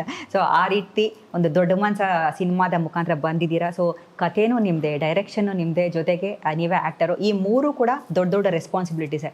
ಈ ಮೂರಲ್ಲಿ ಯಾವುದು ಹೆಚ್ಚು ಚಾಲೆಂಜಿಂಗ್ ಅಂತ ನಿಮ್ಗೆ ಅನ್ನಿಸ್ತು? ಚಾಲೆಂಜಿಂಗ್ ಅನ್ನೋದಕ್ಕಿಂತ ಮೂರು ನನಗೆ ಇಷ್ಟಪಟ್ಟಂತ ಕ್ಷೇತ್ರ. ಓಕೆ, ಬರೆಯೋದಾಗಿರ್ಬೋದು, ಅದು ಫಸ್ಟ್ ನಾನು ಬೇಸಿಕಲಿ ಆಕ್ಟರ್ ಆಗ್ಬೇಕು ಅಂತ ಬಂದಿದ್ದು. ಅವಕಾಶಗಳು ನಾನು ಅನ್ಕೊಂಡಿದ್ದ ಮಟ್ಟಕ್ಕೆ ಸಿಕ್ಲಿಲ್ಲ. ಸಿಕ್ಕಂತ ಪಾತ್ರಗಳಿಗೆ ಆಗಿರ್ಬೋದು ಅಥವಾ ನನಗದು ಸ್ಯಾಟಿಸ್ಫ್ಯಾಕ್ಷನ್ ಕೊಡ್ತಾ ಇರಲಿಲ್ಲ. ಸೊ ಹಾಗಾಗಿ ಇಲ್ಲ, ನಾನು ಸರ್ವೈವ್ ಆಗ್ಬೇಕು ಅಂತಂದ್ರೆ ಡೈರೆಕ್ಷನ್ ಡಿಪಾರ್ಟ್ಮೆಂಟ್ಗೆ ಬರೋಣ ಅಂತ. ಯಾಕಂದ್ರೆ ಮ್ಯೂಸಿಕ್ ಬಗ್ಗೆ ನಾಲೆಡ್ಜ್ ಇಲ್ಲ, ಪೋಸ್ಟ್ ಪ್ರೊಡಕ್ಷನ್ ಬಗ್ಗೆ ನಾಲೆಡ್ಜ್ ಇರಲಿಲ್ಲ. ಸೊ ಡೈರೆಕ್ಷನ್ ಡಿಪಾರ್ಟ್ಮೆಂಟ್ಗೆ ಅಂತ ಬಂದಾಗ ಅಲ್ಲಿ ಜವಾಬ್ದಾರಿಗಳಿರುತ್ತೆ, ಅಲ್ಲಿ ಕೆಲಸ ಹೇಗಿರುತ್ತೆ ಅದನ್ನ ತಿಳ್ಕೊಂತ ಬಂದಿದ್ದು. ಬರವಣಿಗೆ ಅನ್ನೋದು ಆಬ್ವಿಯಸ್ಲಿ ಡೈರೆಕ್ಷನ್ ಅಂತ ಬಂದಾಗ ಜಾಸ್ತಿ ನಮ್ಮ ಮೇಲೆ ಡಿಪೆಂಡೆನ್ಸಿ ಇರ್ತದೆ. ಒಬ್ಬ ಡೈರೆಕ್ಟರ್ಗೆ ಅವ್ರು ಬರೆದಂತ ಕಥೆನ ಡೈರೆಕ್ಟ್ ಮಾಡೋದು ತುಂಬಾ ಈಸಿ ಆಗಿರುತ್ತೆ. ಸೊ ಬೇರೆಯವ್ರಿಗೆ ಯಾವ್ದೋ ಕತೆಗೆ ನಾವು ಡೈರೆಕ್ಟ್ ಮಾಡೋದಕ್ಕೆ ಹೋದಾಗ ಸ್ವಲ್ಪ ಗೊಂದಲ ಆಗ್ಬೋದು. ಸೊ ಹಾಗಾಗಿ ಬರವಣಿಗೆ ತಾನೇ ಬಂದಿದ್ದದು. ಸೊ ಈ ಸಿನಿಮಾದಲ್ಲಿ ನನಗೆ 3 ಖುಷಿ ಕೊಟ್ಟಿದೆ. ಕತೆ ಬರಿಬೇಕಾದ್ರೂ ಅಷ್ಟೇ ಒಬ್ಬ ರೈಟರ್ ಆಗಿನೇ ಬರ್ದಿದ್ದು ಕತೆ. ಡೈರೆಕ್ಟ್ ಮಾಡ್ಬೇಕಾದ್ರೆ ಡೈರೆಕ್ಟರ್ ಆಗೇ ಮಾಡ್ತಾ ಇದ್ದೆ, ಆಕ್ಟ್ ಮಾಡ್ಬೇಕಾದ್ರೆ ಆಕ್ಟರ್ ಆಗೇ ಮಾಡ್ತಾ ಇದ್ದೆ. ಅಲ್ಲಲ್ಲಿ ಕೆಲ್ಸಕ್ಕೆ ಏನೇನ್ ಒಂದು ನ್ಯಾಯ ಒದಗಿಸ್ಬೇಕು ಅದನ್ನ ನೀಟಾಗಿ ಆನೆಸ್ಟ್ ಆಗಿ ಒದಗಿಸಿದೀವಿ. ಸೊ 3 ಕೆಲಸ ನನಗೆ ಖುಷಿ ಕೊಟ್ಟಿದೆ. ಸೂಪರ್. ನೀವಿಬ್ರು ಇವಾಗ ಅಂದರೆ ಲವ್ ಇಂಟ್ರೆಸ್ಟಾ ಈ ಸಿನಿಮಾದಲ್ಲಿ, ಅಥವಾ ಹೀರೋ ಜರ್ನಿಯ ಡೈರೆಕ್ಷನನ್ನು ಚೇಂಜ್ ಮಾಡುವಂಥ ಕ್ಯಾರೆಕ್ಟರ್ಸಾ ಏನು ಅಂತ ನಿಮ್ಮಿಬ್ಬರದು? ಇಬ್ರು ಕ್ಯಾರೆಕ್ಟರ್ನು ಕತೆ ಒಳಗಡೆನೆ ಇದೆ. ಜಸ್ಟ್ ಕತೆಯಿಂದ ಆಚೆ ಬಂದು ಹೀರೋಗೊಂದು ಲವ್ ಬೇಕು, ಸಾಂಗ್ ಬೇಕು ಅನ್ನೋ ಥರದ್ದು ಯಾವುದೂ ಇಲ್ಲ. So it is inside the story only, ಸ್ಟೋರಿಗೆ ಬೇಕಾಗಿರೋವಂಥದ್ದು. ಇಟ್ ಪ್ಲೀಸ್ ಇಬ್ರದ್ದು ಸೇಮ್ ಟು ಸೇಮ್. ಸರ್, ನಾನು ಆಗಲೇ ಆ್ಯಕ್ಚುಲಿ ನಿಮ್ಮ ಹತ್ರ ಮಾತಾಡ್ತಾ ಇರ್ಬೇಕಾದ್ರೆ ಹೇಳಿದೆ, ಅಂದರೆ ಮೇಲ್ನೋಟಕ್ಕೆ ಒಂದು ಮಾಸ್ ಎಲಿವೇಶನ್ ನಮಗೆ ಕಂಡ್ರೂ ಕೂಡ ಒಳಗಡೆ ನೋಡಿದ್ರೆ ಒಂಥರ ಗ್ರೌಂಡೆಡ್ ರಿಯಾಲಿಸಮ್ ನಮಗೆ ಕಾಣಿಸುತ್ತೆ ಈ ಸಿನಿಮಾದಲ್ಲಿ. ಸೊ ಒಂದು ಕಡೆ ಕಮರ್ಷಿಯಲ್ ಸಿನಿಮಾ, ಮತ್ತೊಂದು ಕಡೆ ನೋಡಿದ್ರೆ ರಿಯಲ್ ಲೈಫ್ ಎಮೋಷನ್ಸ್. ಈ ಎರಡರ ನಡುವೆ ಬ್ಯಾಲೆನ್ಸ್ ಮೇಂಟೈನ್ ಮಾಡೋದು ಎಷ್ಟು ಚಾಲೆಂಜಿಂಗ್ ಆಗಿತ್ತು ನಿಮಗೆ? ಕತೆ ಬರಿಬೇಕಾದ್ರೆ ಒಂದು ಕ್ಲಾರಿಟಿ ಇದ್ದಿದ್ದು ಏನಂದ್ರೆ ದೊಡ್ಡ ಮನುಷ್ಯ ಅನ್ನೋದು ಒಂದು ಟೈಟ್ಲು. ಅದು ನಾವು ಅವತ್ತಿಟ್ಟಾಗ ಅದು ಜಸ್ಟ್ ಟೈಟ್ಲ್ ಆಗಿತ್ತು. ನನಗೆ ಇವಾಗ ಅದ್ರ ವ್ಯಾಲ್ಯೂ ಏನು ಅಂತ ನನಗೂ ಇವತ್ತು ಕ್ಲಿಯರ್ ಆಗಿ ಅರ್ಥ ಆಗ್ತಾ ಇದೆ. ಸೊ ಅದಕ್ಕೆ ಜಸ್ಟ್ ವರ್ಡ್ ಅಲ್ಲ ಅದು, ಅಥವಾ ಒಂದು ಟೈಟ್ಲ್ ಅಲ್ಲ ಅದು, ಅದಕ್ಕೆ ತುಂಬಾ ವೇಟೇಜ್ ಇದೆ ಅನ್ನೋದು. ಸೊ ಅದ್ರ ಜೊತೆಗೇನೆ ನಾವು ಸ್ಕ್ರೀನ್ ಪ್ಲೇ ಬರೆಯೋದಕ್ಕೆ ಅಂತ ಕೂತ್ಕೊಂಡಾಗ ಈ ಒಂದು ಕಾನ್ಸೆಪ್ಟ್ ಏನು ನಾವು ಆಟೋ ಡ್ರೈವರ್ ಅಂತ ತಗೊಂಡಾಗ ಏನೇನೆಲ್ಲ ಕನೆಕ್ಟ್ ಮಾಡ್ತಾ ಹೋಗ್ಬೋದು. ಇವಾಗ ನೋಡಿ, ನಾವು ಹಿಂದೆ ಬಂದಿರುವಂತಹ ಸಿನಿಮಾಗಳಾಗಿರ್ಬೋದು, ಶಂಕರಣ್ಣ ಅವ್ರದ್ದಾಗಿರ್ಬೋದು, ದರ್ಶನ್ ಸರ್ದಾಗಿರ್ಬೋದು, ಉಪ್ಪಿ ಸರ್ದಾಗಿರ್ಬೋದು, ಪ್ರತಿಯೊಬ್ರು ಒಬ್ಬ ಆಟೋ ಡ್ರೈವರ್ ಸಪೋರ್ಟಿವ್ ಆಗೇ ಇರ್ತಾನೆ ಇನ್ನೊಂದು ಯಾವ್ದೋ ಒಂದು ಕ್ಯಾರೆಕ್ಟರ್ಗೆ. ಹೌದು, ಓಕೆ, ನೀವು ಅದನ್ನ ಅಬ್ಸರ್ವ್ ಮಾಡ್ಬೋದು. ಈಗ ವಿಷ್ಣು ಸರ್ ರವಿ ಸರ್ಗೆ ಸಪೋರ್ಟಿವ್ ಆಗಿರ್ತಾರೆ, ಸಪೋರ್ಟಿವ್ ಆಗಿರ್ತಾರೆ. ಸೊ ದರ್ಶನ್ ಸರ್ ಸಾರಥಿನಲ್ಲಿ ಹೀರೋನಿಗೆ ಸಪೋರ್ಟಿವ್ ಆಗಿರ್ತಾರೆ. ಸೊ ಈ ತರ ಒಂದು ಸಪೋರ್ಟಿಂಗ್ ಇಟ್ಕೊಂಡೇ ಹೋಗ್ಬೇಕು. ಅಂದ್ರೆ ಇವನ್ ಕ್ಯಾರೆಕ್ಟರ್ನ ನಾವು ಅದೇ ರೀತಿನೇ ಹೈಲೈಟ್ ಮಾಡ್ಕೊಂಡು ಹೋಗ್ಬೇಕು. ಜೊತೆಗೆ ಅವನು ಒರಿಜಿನಲ್ ಆಟೋ ಡ್ರೈವರ್ಸ್ ನಾವು ತುಂಬಾ ಮೀಟ್ ಮಾಡಿದಾಗ ನಮ್ಗೆ ಅನ್ಸಿದ್ದು ಅವರು ಇನ್ನೊಬ್ರಿಗೆ ಸಪೋರ್ಟಿವ್ ಆಗೇ ಇರ್ತಾರೆ. ಸೊ ಯಾರನ್ನು ಸೊ ಈ ತರದೊಂದು ವಿಚಾರಗಳನ್ನ ಒಂದು ಕಮರ್ಷಿಯಲ್ ಎಲಿಮೆಂಟ್ಸ್ ಇಟ್ಕೊಂಡು, ಯಾಕಂದ್ರೆ ಆಟೋ ಡ್ರೈವರ್ಸ್ ಅಂದಿದ ತಕ್ಷಣ ಆ ರಫ್ ಆ ಒಂದು ಟಫ್ ಆಗಿ ಕಾಣಿಸೋದು ಅಂತ ಅನ್ನೋದು ಇರುತ್ತೆ. ಸೊ ಆ ಒಂದು ಕಮರ್ಷಿಯಲ್ ಇಟ್ಕೊಂಡು ಈ ತರದ ಒಂದು ಕಂಟೆಂಟ್ ಎತ್ಕೊಂಡು ಈ ತರದ ಒಂದು ಕ್ಯಾರೆಕ್ಟರೈಸೇಷನ್ ಎತ್ಕೊಂಡು ನಾವು ಸ್ಕ್ರೀನ್ ಪ್ಲೇ ಮಾಡ್ತಾ ಹೋದ್ರೆ ಎಷ್ಟು ಬ್ಯೂಟಿಫುಲ್ ಆಗಿ ಬರುತ್ತೆ ಅಂತ ನಮ್ಗೆ ಫೀಲ್ ಆಯ್ತು. ಸೊ ಹಾಗೆ ಒಂದೊಂದೇ ಸೀನ್ ಲೈವ್ಲಿ ಆಗಿ ಏನೇನೆಲ್ಲ ನಾವು ಇಂಪ್ಲಿಮೆಂಟ್ ಮಾಡ್ಕೊಳ್ಳೋದು ಸಾಧ್ಯ, ನಿಜ ಜೀವನದಲ್ಲಿ ನಾವು ನೋಡ್ತಾ ಇರೋಂಥದ್ದು, ಅನುಭವಿಸ್ತಾ ಇರೋಂಥದ್ದು, ಕೇಳ್ತಾ ಇರೋಂಥದ್ದು, ಇದನ್ನೆಲ್ಲ ನಾವು ಕನೆಕ್ಟ್ ಮಾಡ್ತಾ ಎಲ್ಲೆಲ್ಲಿ ಕಮರ್ಷಿಯಲ್ ಎಲಿಮೆಂಟ್ಸ್ ಬೇಕು ಅಲ್ಲಲ್ಲಿ ಮಾತ್ರ ಕಮರ್ಷಿಯಲ್ ಎಲಿಮೆಂಟ್ಸ್ ನ ಫಿಲ್ ಮಾಡ್ತಾ ಹೋಗಿದ್ದೀರಾ. ಸಾಮಾನ್ಯವಾಗಿ ನಾವು ಇವರು ಹೇಳ್ತಿದ್ರು ಆಟೋ ಡ್ರೈವರ್ಸ್ ಅಂದ್ರೆ ನಾವುಗಳು ನೋಡಿದೀವಿ ಆಕ್ಚುಲಿ ಎಷ್ಟೊಂದು ಜನ. ಫಾರ್ ಎಕ್ಸಾಂಪಲ್ ಏನಾದರೂ ಒಂದು ಹೋರಾಟ ಆದರೆ ಎಲ್ಲ ಆಟೋ ಡ್ರೈವರ್ಸ್ಗಳು ಒಟ್ಟಿಗೆ ಸೇರಿ ಹೋಗುವಂಥದ್ದು ಈ ಥರ ಸಾಕಷ್ಟು ಆಗುತ್ತೆ. ಅಂದರೆ ಎಲ್ಲೂ ಕೂಡ ಬಿಟ್ಕೊಡೋದಿಲ್ಲ. ಎಲ್ಲರೂ ಕೂಡ ಅಂದರೆ ಅದೇ ಒಂದು ಅಂದರೆ ಫ್ಲ್ಯಾಗನ್ನು ಹಾಕ್ಕೊಂಡು ಪ್ರತಿಯೊಬ್ಬರು ಕೂಡ ಫಾರ್ ಎಕ್ಸಾಂಪಲ್ ಏನೋ ಒಂದು ಸ್ಟ್ರೈಕ್ ಆದರೆ ಎಲ್ಲರೂ ಕೂಡ ಯಾರು ಕೂಡ ಅವತ್ತು ಆಟೋ ಎತ್ತೋದೇ ಇಲ್ಲ. ಸೊ ಈ ರೀತಿ ಅಂದರೆ ಒಗ್ಗಟ್ಟು ಜಾಸ್ತಿ ಇದೆ ಅಂತ ನನಗೆ ಅನ್ಸುತ್ತೆ ಅವರಲ್ಲಿ. ಹೌದು, ಈಗ ನಾವು ಫಾರ್ ಎಕ್ಸಾಂಪಲ್ ನೋಡಿ, ನಾವು ಸ್ಕೂಲ್ ಡೇಸ್ ಅಲ್ಲಿ ಹೋಗ್ಬೇಕಾರಲ್ಲ ಕಾವೇರಿ ಗಲಾಟೆ ಅಂತ ಕೇಳ್ತೇವೆ. ಹೌದು, ಕಾವೇರಿ ಗಲಾಟೆ ಅಂತ ತುಂಬಾ ಇನಿಷಿಯೇಟ್ ತಗೊಂತಾ ಇದ್ದು ಆಟೋ ಡ್ರೈವರ್ಸ್ ರೋಡ್ ಇಳಿತಾ ಇದ್ರು. ಅವರು ಸುಮ್ಮನೆ ಇರ್ಬೋದಾಗಿತ್ತು ಬೇರೆಯವ್ರ ತರ, ಸಾಫ್ಟ್ವೇರ್ ಎಂಪ್ಲಾಯ್ಸ್ ತರನೋ ಅಥವಾ ಬೇರೆಯವ್ರ ತರನೋ. ಯಾಕಂದ್ರೆ ಅವರೆಲ್ಲ ಬಂದು ಬೀದಿಗೆ ಸ್ಟ್ರೈಕ್ ಮಾಡೋದನ್ನ ನಾವು ಯಾವತ್ತೂ ನೋಡೇ ಇಲ್ಲ. ಎಲ್ಲೋ ಬಂದ್ರು ಒಬ್ರು ಇಬ್ರು ಬರ್ಬೋದೇನೋ, ಮೇ ಬಿ ಇಂಟ್ರೆಸ್ಟ್ ಇದ್ದು ನಮ್ದು ಅಂತ ಅನ್ನೋದಕ್ಕೆ. But most of the peoples ಬರೋದೇ ಆಟೋ ಡ್ರೈವರ್ಸ್.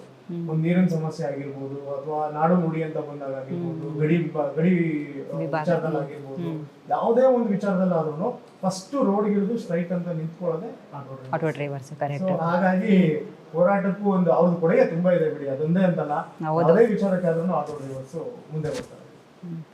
ಅದಕ್ಕೆ ನಾನು ನಿಮ್ಗೆ ಹೇಳಿದೆ, ನೀವು ಅಂದರೆ ಸೆಲೆಕ್ಟ್ ಮಾಡ್ಕೊಳ್ಳೋಂಥ ಸಬ್ಜೆಕ್ಟ್ ತುಂಬ ಇಂಟ್ರೆಸ್ಟಿಂಗ್ ಆಗಿ ಆ್ಯಕ್ಚುಲಿ ಇದೆ.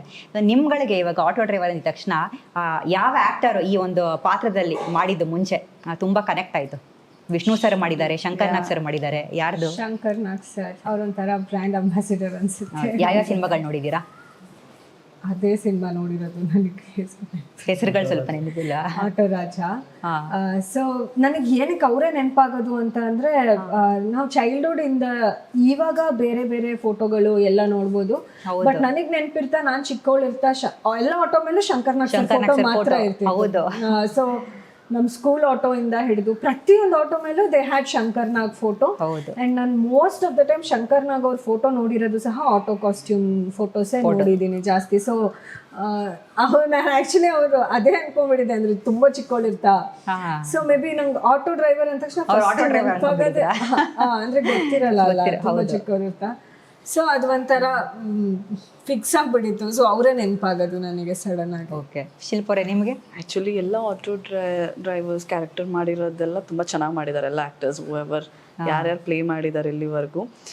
ಸೊ ಬಟ್ ನನಗೆ ಕನೆಕ್ಟ್ ಆಗಲಿ, ನಮಗೆ ನೆನಪಿಗೆ ಉಳಿಯೋದಾಗಲಿ ನಮ್ಮ ಲೆಜೆಂಡ್ಸ್ಗಳೇ. ವಿಷ್ಣು ಸರ್. ಸೊ ಅವ್ರು ಏನೇ ಪರ್ಫಾರ್ಮ್ ಮಾಡಿದ್ರು, ಯಾವುದೇ ಕ್ಯಾರೆಕ್ಟರೈಸೇಷನ್ ಆದರೂ ಕನೆಕ್ಟ್ ಆಗ್ತೀವಿ. ಮತ್ತೆ ನಮಗೆ ಆಟೋ ಕ್ಯಾರೆಕ್ಟರ್ ಅವ್ರು ಮಾಡ್ತಿದ್ದಾರೆ, ಆಟೋ ಡ್ರೈವರ್ ಕ್ಯಾರೆಕ್ಟರ್ ಅಂದ್ರೆ ಇನ್ನೂ ಸ್ವಲ್ಪ ಲೊಕ್ಯಾಲಿಟಿ ಫೀಲ್ ಸಿಕ್ಬಿಡುತ್ತೆ. ಸೊ ಕನೆಕ್ಟ್ ಆಗ್ತೀವಿ, ನಮ್ಗೆ ಅದು ನೆನಪಿರುತ್ತೆ. ಅವ್ರ ಸಾಂಗ್ ಆಗಲಿ, ಗೆಳೆಯ ಅಂತ ಒಂದ್ ಸಾಂಗ್, ಅದನ್ನ ಅದೇ ಮೇ ಬಿ ಅದರಿಂದಾನೇ ನಾವು ಕನೆಕ್ಟ್ ಆಗ್ಬಿಟ್ಟಿರ್ತೀವಿ. ಅಂದ್ರೆ ಪ್ರಾಬಬ್ಲಿ ಆ ಸಿನಿಮಾ ಎಲ್ರಿಗೂ ಇಷ್ಟ ಅಂತ ಅನ್ಸುತ್ತೆ ಅಲ್ವಾ, ಅಷ್ಟು ಕನೆಕ್ಟ್ ಆಗಿದೆ. ಅಂದ್ರೆ ನಮ್ಗಳಿಗೆ ಅಷ್ಟು ಕನೆಕ್ಟ್ ಆಗುತ್ತೆ, ಆ ರಿಯಲಿಸಮ್ ಅಷ್ಟು ಚೆನ್ನಾಗಿ ತೋರಿಸಿದ್ದಾರೆ ಆವಾಗಿನ ಕಾಲದಲ್ಲಿ. ಅವ್ರು ಇನ್ನೊಂದು ಸಿನಿಮಾದಲ್ಲೂ ಆಟೋ ಡ್ರೈವರ್ ಮಾಡಿದ್ದಾರೆ, ಕೋಟಿ ಗೋಮದಲ್ಲೂ ಕೂಡ. ಹೌದೌದು. ಸರ್, ನಿಮ್ಗೆ ಫೇವ್ರೇಟ್ ಅಂದ್ರೆ ಆಟೋ ಡ್ರೈವರ್ ಪಾತ್ರದಲ್ಲಿ ಮಾಡಿರುವಂತಹ ನಟ ಯಾರು ತುಂಬಾ ಇಷ್ಟ? ಎಲ್ಲರೂ ಯಾಕೆಂತಂದ್ರೆ ಶಂಕರಣ್ಣ ಆಬ್ವಿಯಸ್ಲಿ, ಬ್ರಾಂಡ್ ಅಂಬಾಸಿಡರ್ ಅವರು, ವಿಷ್ಣು ಸರ್ ಆಗಿರ್ಬೋದು, ಉಪ್ಪಿ ಸರ್ ತಗೊಳ್ಳಿ, ಆಟೋ ಶಂಕರಲ್ಲಿ ಅವರು ತುಂಬಾ ಚೆನ್ನಾಗಿ ಮಾಡಿದ್ದಾರೆ. ಸಾರಥಿಯಲ್ಲಿ ದರ್ಶನ್ ಸರ್, ಆಟೋ ರಾಜ್ಯದಲ್ಲಿ ಗಣೇಶ್ ಸರ್, ಅದರಲ್ಲೂ ಅಷ್ಟೇ ಗಣೇಶ್ ಸರ್ ನೋಡಿ ಅಲ್ಲಿವರೆಗೂ ನಾವು ಅವ್ರನ್ನ ಒಂಥರ ಲವರ್ ಬಾಯ್ ಫ್ಯಾಮಿಲಿ ಅಂತ ನೋಡ್ತಿದ್ವಿ. So all of A sudden auto driver ಆಗಿ ಹೇಗೆ ಕಾಣಿಸ್ತಾರೆ ಅನ್ನೋದಾಗ ಅದರಲ್ಲೂ ತುಂಬಾ ಚೆನ್ನಾಗಿ ಕಾಣಿಸ್ತಾರೆ, ತುಂಬಾ ಚೆನ್ನಾಗಿ ಮಾಡಿದ್ದಾರೆ. ಸೊ ಎಲ್ರು ಆ ಒಂದು ಏನಂತಾರೆ, ಆ ಶರ್ಟ್ಗೆ ಗಟ್ಟಿದೆ, ಅದೊಂದು ಬಂದ್ಬಿಡುತ್ತೆ ಆ ಕ್ವಾಲಿಟೀಸ್. ಹಾಕಿ ಶರ್ಟ್ ಹಾಕಿದ ತಕ್ಷಣ ನಮ್ಗೆ ಆ ಫೀಲ್ ಚೆನ್ನಾಗಿರುತ್ತೆ, ಅಂದ್ರೆ ಇಮ್ಮರ್ಸ್ ಆಗ್ಬಿಡ್ತಾರೆ ಯಾರೇ ಆದ್ರೂ. ಇವಾಗ ನೀವು ಅದೊಂದು ಎಸ್ಪೆಷಲಿ ಅದೊಂದು ಡ್ಯಾನ್ಸ್ ನಂಬರ್ ಇದೆ ಅಲ್ವಾ, ಅದು ಎಲ್ಲರೂ ಕೂಡ ಸಾಕಷ್ಟು ಜನ ಈ ಸಾರಥಿ ಸಿನಿಮಾದ ಒಂದು ಸಾಂಗ್ ಹೋಗಿ ಅದೇ ರೀತಿ ಬಂದಿದೆ ಅಂತ ಹೋಲಿಕೆ ಮಾಡ್ತಾ ಇದ್ದಾರೆ. ನೀವು ಕೂಡ ಅವತ್ತು ಪ್ರೆಸ್ ಮೀಟ್ ಅಲ್ಲಿ ನೋಡಿರ್ಬೋದು. ಸೊ ಹೇಗೆ ಅನ್ಸುತ್ತೆ? ಇಲ್ಲ ಮೇಡಮ್, ನಾನು ಹೇಳ್ತೀನಿ ಅಂತ ಹೇಳಿದ್ರೆ ತುಂಬಾ ಖುಷಿ. ಒಂದು ಸಾರಥಿ ಅನ್ನೋ ಒಂದು ಹ್ಯೂಜ್ ಸಕ್ಸಸ್ಫುಲ್ ಆಗಿರೋ ಒಂದು ಸಿನಿಮಾಗೆ ಕಂಪೇರ್ ಮಾಡಿದಾಗ ಒಂಥರ ಖುಷಿ ಆಗುತ್ತೆ. ಬಟ್ ನಾನು ಕ್ಲಾರಿಟಿ ಏನ್ ಕೊಡ್ತೀನಿ ಅಂತ ಹೇಳಿದ್ರೆ, auto drivers Kannada Rajyotsava celebration ಮಾಡ್ತಾರೆ ಅಂತ ಹೇಳಿದ್ರೆ ನಾವ್ ಏನ್ ಮಾಡಿದೀವಿ ಅದೇ ತರನೇ ಮಾಡಕ್ ಸಾಧ್ಯ. ಅವರು ನಾವು ನೋಡಿದ್ವಿ ಕೂಡ ಸುಮಾರು ಕಡೆ ಗ್ರೌಂಡ್ ಅಲ್ಲಿ ಮಾಡ್ತಾರೆ, ರೋಡ್ ಅಲ್ಲಿ ಫ್ಲಾಗ್ ಇಟ್ಟಿರ್ತಾರೆ, ಪೂಜೆ ಮಾಡ್ತಾರೆ, ಭುವನೇಶ್ವರಿ ತಾಯಿ ಫೋಟೋ ಪೂಜೆ ಮಾಡ್ತಾರೆ. ಆಮೇಲೆ ಅವ್ರಿಗೆ ಬೇಕಾಗಿ ಅವ್ರ ಖುಷಿಯಿಂದ ಸೆಲೆಬ್ರೇಟ್ ಮಾಡೋ ಒಂದು ಅಪ್ಪಾಜಿ ಸರ್ ಆಗಿರ್ಬೋದು, ರಾಜ್ಕುಮಾರ್ ಸರ್ ಆಗಿರ್ಬೋದು, ವಿಷ್ಣು ಸರ್ ದಾದಾ ಅವ್ರದ್ದಾಗಿರ್ಬೋದು, ಅಥವಾ ಅಂಬರೀಷ್ ಅಣ್ಣದಾಗಿರ್ಬೋದು, ಶಂಕರಣ್ಣದಾಗಿರ್ಬೋದು, ಫೋಟೋಸ್ ಗಳು ಇಡ್ತಾರೆ, ಪೂಜೆ ಮಾಡ್ತಾರೆ, ಆಟೋಗೆ ಫುಲ್ ಡೆಕೋರೇಟ್ ಮಾಡ್ತಾರೆ. ಕರ್ನಾಟಕ ಫ್ಲಾಗ್ ಅಂತೂ ಅವತ್ತು ಎಲ್ಲೆಲ್ಲಿರುತ್ತೋ ಎಲ್ಲ ಆಚೆ ಬಂದ್ಬಿಟ್ಟಿರುತ್ತೆ, ಟೋಟಲ್ ಎಲ್ಲ ಕಡೆನೂ ಕರ್ನಾಟಕ ಫ್ಲಾಗ್ಸ್ ಇರುತ್ತೆ. ಈ ಸೆಲೆಬ್ರೇಷನ್ ಅಲ್ಲೂ auto driver Darshan sir. So ಹಾಗಾಗಿ ಅಲ್ಲೂ ಸೆಲೆಬ್ರೇಷನ್ ಒಂದು ಇಂಟ್ರೊಡಕ್ಷನ್ ಗೆ ಬಂದ್ಬಿಟ್ಟು ಬೇಕಾಗಿತ್ತು, ಅಲ್ಲಿ ಮಾಡಿದ್ದಾರೆ ಸಾರಥಿ ಸಿನಿಮಾದಲ್ಲಿ. ಇದರಲ್ಲೂ ಅಷ್ಟೇ ಒಂದು ಇಂಟ್ರೊಡಕ್ಷನ್ ಸಾಂಗ್, ಅದು ಹೀರೋ ಇಂಟ್ರೊಡಕ್ಷನ್, ಒಂದು ಕನ್ನಡ ರಾಜ್ಯೋತ್ಸವ ಸೆಲೆಬ್ರೇಟ್ ಮಾಡ್ತಾರೆ ಅಂತ ಒಂದು ಸಾಂಗ್ ಆಗಿರೋದ್ರಿಂದ ನಾವು ಆತರ ಕರ್ನಾಟಕ ಫ್ಲಾಗ್ ಮೇ ಬಿ ಆ ಎನ್ವಿರಾನ್ಮೆಂಟ್ ನಮ್ಗೆ ಒಂದೇ ತರ ಅಂತ ಕಾಣಿಸ್ತಾ ಇದೆ. ಅಲ್ಲಿ ಸಾಂಗ್ ಬೇರೆ ಪ್ಯಾಟರ್ನ್ ಇದೆ, ಇಲ್ಲಿ ಸಾಂಗ್ ಬೇರೆ ಪ್ಯಾಟರ್ನ್ ಇದೆ. ಹೌದು, ಬಿಕಾಸ್ ಏನಕ್ಕಂದ್ರೆ ಆಬ್ವಿಯಸ್ಲಿ ಅಂದರೆ ನೋಡಿದಾಗ ಬಟ್ ಏನನ್ಸುತ್ತೆ, ಕೆಲವೊಂದು ಸ್ಟೆಪ್ಸ್ಗಳಾಗಿರ್ಬೋದು ನೀವು ಹಾಕಿರೋವಂಥದ್ದು, ಮತ್ತು ಕೆಲವೊಂದು ಮ್ಯಾನರಿಸಮ್ಗಳು ಅದೇ ರೀತಿ ಒಂದು ಸ್ವಲ್ಪ ಪೋರ್ಟ್ರೇ ಆಗಿತ್ತು. ಸೊ ಅದಕ್ಕೆ ಇದೊಂದು ಸ್ವಲ್ಪ ಜನರು ಕೂಡ ಆ ಪ್ರಶ್ನೆ ನಿಮ್ಮನ್ನು ಅವತ್ತು ಕೇಳಿದ್ರು. ಇನ್ಫ್ಯಾಕ್ಟ್ ನೀವುಗಳು ಅಬ್ಸರ್ವ್ ಮಾಡಿದ್ರಿ ಅಂತ ಅನ್ಸುತ್ತೆ ಅವತ್ತು. ಸೊ ಇವಾಗ ಹೀರೋಯಿನ್ಸ್ಗಳು ಅಂತ ತೊಗೊಂಡಾಗ ಯಾವುದೇ ಸಿನಿಮಾದಲ್ಲಿ ಅವರ ಒಂದು ಅಂದರೆ ಸ್ಕೋಪ್ ಸ್ವಲ್ಪ ಕಡಿಮೆ ಇರುತ್ತೆ. ಅಂದರೆ ಇತ್ತೀಚೆಗೆ ನೋಡಿದಾಗ ಅಂದರೆ ಬರೀ ಒಂದು ಕಾಂಟೆಂಟ್ ಓರಿಯೆಂಟೆಡ್ಗೆ ಹೆಚ್ಚು ಪ್ರಾಮುಖ್ಯತೆ ಕೊಡ್ತಾರೆ. ಸೊ ಇವಾಗ ನಿಮ್ಮ ಇಬ್ಬರು ಸ್ಪೇಸ್ ಎಷ್ಟಿದೆ ಈ ಸಿನಿಮಾದಲ್ಲಿ, ಎಷ್ಟು ಮಟ್ಟಿಗಿದೆ, ಸ್ಟ್ರಾಂಗ್ ಗ್ರಾಫ್ ಇದೆಯಾ ಹೇಗೆ ಅಂತ? ನನ್ನ ಕ್ಯಾರೆಕ್ಟರ್ಗೆ ಐ ಕ್ಯಾನ್ ಹ್ಯಾಪಿಲಿ ಸೇ ತುಂಬ ಒಳ್ಳೆ ಗ್ರಾಫ್ ಇದೆ, ತುಂಬ ಒಳ್ಳೆ ಸ್ಕೋಪ್ ಇರೋ ಥರ ಕ್ಯಾರೆಕ್ಟರ್. ನಾನು ಅದನ್ನೇ ಹೇಳಿದ್ದು, ಎಲ್ಲೋ ಸುಮ್ಮನೆ ಬಂದು ಹೋಗೋ ಕ್ಯಾರೆಕ್ಟರ್ ಅನ್ನೋದಕ್ಕಿಂತ ಸಿನಿಮಾ ಶುರುವಾದಾಗಿಂದ ಸಿನಿಮಾ ಎಂಡಿಂಗ್ವರೆಗೂ ಇರೋವಂಥ ಒಂದು ಕ್ಯಾರೆಕ್ಟರು. ಸೊ ಅದರದ್ದೇ ಅದು ಆರ್ಕ್ ಇದೆ, ಅಂದರೆ ಆ ಕ್ಯಾರೆಕ್ಟರ್ಗೆ ಒಂದು ಸ್ಟಾರ್ಟ್ ಇದೆ, ಮಿಡ್ ಇದೆ, ಎಂಡ್ ಇದೆ. ಸೊ ನಾನು ಹೇಳ್ದಂಗೆ ಅವಳಿಗೂ ಒಂದು ಆಸೆ ಇರುತ್ತೆ. ಸೊ ಆ ಕಥೆ ಒಳಗಡೆ ಈ ಕ್ಯಾರೆಕ್ಟರ್ ತುಂಬ ಕ್ಯಾರಿ ಆಗುವಂಥ ಕ್ಯಾರೆಕ್ಟರ್. ಸೊ ಅಂದ್ರೆ ಇಂಪಾರ್ಟೆನ್ಸ್ ಬಿಟ್ಕೊಟ್ಬಿಡ್ತೀನಿ, ಇಂಪಾರ್ಟೆನ್ಸ್ ಇರುತ್ತೆ ನಿಮ್ಮ ಕ್ಯಾರೆಕ್ಟರ್ಲಿ. ಶಿಲ್ಪ ಅವರೇ, ಯೂಶಲಿ ನಮಗೆ ಕತೆ ಬಂದು ಹೇಳಿದಾಗಲಿ ಕೇಳಿದಾಗಲಿ ನಾವು ಫುಲ್ ಸ್ಕ್ರೀನ್ ಪ್ರೆಸೆನ್ಸ್ ಬೇಕು ಅಂತಾನೆ ನಾವು ಎಕ್ಸ್ಪೆಕ್ಟ್ ಮಾಡ್ತೀವಿ, ಯಾರೇ ಆಗಲಿ. ಬಿಕಾಸ್ ಹೀರೋಗೆ ಎಷ್ಟಿರುತ್ತೋ ಹೀರೋಯಿನ್ಗೂ ಅಷ್ಟೇ ಇರಬೇಕು ಅಲ್ಲ, ಆ ವೆಯ್ಟೇಜ್ ಇರಬೇಕು. ಸೊ ನನಗೆ ಸ್ಕ್ರೀನ್ ಪ್ರೆಸೆನ್ಸ್ ಕಮ್ಮಿ ಇದ್ರೂ ಬಟ್ ಆ ವೆಯ್ಟೇಜ್ ಹೇಳಿದಾಗ ನಾನು ಇಲ್ಲ ಅನ್ನಕ್ ಆಗ್ಲಿಲ್ಲ. ಬಿಕಾಸ್ ಅಷ್ಟು ಮಹತ್ವ ಇದೆ ಆ ಕ್ಯಾರೆಕ್ಟ್ರಲ್ಲಿ. ಸೊ ನನಗೆ ಇಷ್ಟೊತ್ತು ಲೈಕ್ ಸ್ವಲ್ಪ ಹೊತ್ತು ಬಂದ್ರು ಅದು ತುಂಬಾ ವೆಯ್ಟ್ ಇದೆ. ವೈ ಶುಡ್ ಐ ಲೂಸ್ ಅಷ್ಟು ಚೆನ್ನಾಗಿದೆ ಆ character. I need to play ಬಿಡಬಾರ್ದು ಅಂತ ಅನ್ನಿಸ್ತು. So I accepted. ಯಾ. ಎಷ್ಟು ಸಾಂಗ್ಸ್ ಇದೆ sir totally? 5 song 5 song. Okay. ಅದರಲ್ಲಿ ಡ್ಯಾನ್ಸ್ ಇವರಿಬ್ರು ಇರೋವಂಥದ್ದು ಅವ್ರಿಗೆ ಹೀರೋಯಿನ್ಸ್ song ಕೊಟ್ಟಿಲ್ಲ ಅಂತ ಗಲಾಟೆ ಕೊಟ್ಟಿಲ್ವಾ? ಯಾಕೆ ಪಾಪ? ನೋಡಿ ಎಲ್ಲ ಕಡೆ ಇದೆ ಹೋರಾಟ ಅಲ್ಲ, ಆಗ್ತಾ ಕ್ಯೂಟ್ ಇದೆ. ಆಗಿದ್ದಾರಲ್ಲ, ಒಂದಾದ್ರೂ ಕೊಡಬಾರ್ದಾಗಿತ್ತ? Thank you. ಅಯ್ಯೋ, ಹಾಗಾಗಿ ಮಿಸ್ ಇಲ್ಲ ಆಯ್ತು. ಇಲ್ಲ, ಆದ್ರೂ ನನಗೆ ಫೈಟ್ ನನಗೋಸ್ಕರ ಆಡಿದ್ದಾರೆ. ಐ ಸೆಡ್ ಅಲ್ಲ, ನೀವು ಫೈಟ್ ಮಾಡಿದ್ದೀರಾ ಅವ್ರಿಗೋಸ್ಕರ? ಅದಕ್ಕಿಂತ ಇನ್ನೇನ್ ಬೇಕು ಅಲ್ವಾ? ನೋಡಿ, ಅಷ್ಟು ತೃಪ್ತಿ ಪಡ್ಕೋತಾರೆ. ದೊಡ್ಡ ಗುಣ. ಹೌದು ಸರ್. ಇವಾಗ ಸಾಮಾನ್ಯವಾಗಿ ಅಂದ್ರೆ ದೊಡ್ಡ ಮನ್ಸ ಅಂದ್ರೆ ಇದು ಬೇರೆ ಲ್ಯಾಂಗ್ವೇಜ್ ಅಲ್ಲಿ ದೊಡ್ಡ ಮನ್ಸ ಅಂದ್ರೆ ನಾವುಗಳು ಒಂದು ನಾರ್ಮಲ್ ಕನ್ನಡದಲ್ಲಿ ದೊಡ್ಡ ಮನುಷ್ಯ ಅಂತ ನಾವು ಕರಿತೀವಿ, ದೊಡ್ಡ ಮನುಷ್ಯ. ಇವಾಗ ಸಾಮಾನ್ಯವಾಗಿ ಈ ಸಿನಿಮಾದಲ್ಲಿ ಎಸ್ಪೆಷಲಿ ದೊಡ್ಡ ಮನುಷ್ಯ ಅಂದ್ರೆ ಪವರ ಕ್ಯಾರೆಕ್ಟರ? ಒಂದೇ ಆನ್ಸರ್. ನಿಮ್ಮಿಬ್ಬರದು ಸೇಮ್ ಆನ್ಸರ್? Yeah, wonderful. ಇವಾಗ ಸಾಮಾನ್ಯವಾಗಿ ಒಬ್ಬ ವ್ಯಕ್ತಿ ಸಕ್ಸಸ್ಫುಲ್ ಆಗ್ಬೋದು ಸರ್, ಆದರೆ ಸಕ್ಸಸ್ ಆದ ನಂತರ ಆತ ಅದನ್ನು ಉಳಿಸ್ಕೊಳ್ಳೋದು ತುಂಬ ಇಂಪಾರ್ಟೆಂಟ್ ಆಗಿರುತ್ತೆ. ನೀವುಗಳು ಏನು ಹೇಳ್ತೀರಾ ಇದ್ರ ಬಗ್ಗೆ? ಅದನ್ನ ರೆಸ್ಪಾನ್ಸಿಬಿಲಿಟಿ ಅಂತ ತಗೋಬೇಕು ಮೇಡಮ್. ಸಕ್ಸಸ್ ಅನ್ನೋದು ರೆಸ್ಪಾನ್ಸಿಬಿಲಿಟಿಯಾಗಿ ಕನ್ವರ್ಟ್ ಆದ್ರೆ ನಮ್ಗೆ ಅವಾಗ ಏನು ಯೋಚನೆಗಳು ಬರಲ್ಲ, ಅದನ್ನ ನೀಟಾಗಿ ಕ್ಯಾರಿ ಮಾಡ್ಕೊಂಡು ಹೋಗ್ಬಿಡ್ಬೋದು. ಬಟ್ ಸಕ್ಸಸ್ ಅನ್ನೋದನ್ನ ನಾವು ಬೇರೆ ಯಾವ್ದೋ ರೀತಿಯಲ್ಲಿ ತಲೆ ತಗೊಂಡು ಅಥವಾ ಅದರಿಂದ ಸ್ವಲ್ಪ ಬೇರೆ ಆಟಿಟ್ಯೂಡ್ ಇನ್ನೊಂದು ಮತ್ತೊಂದು ಬೆಳೆಸ್ಕೊಂಡ್ರೆ ಕಷ್ಟ.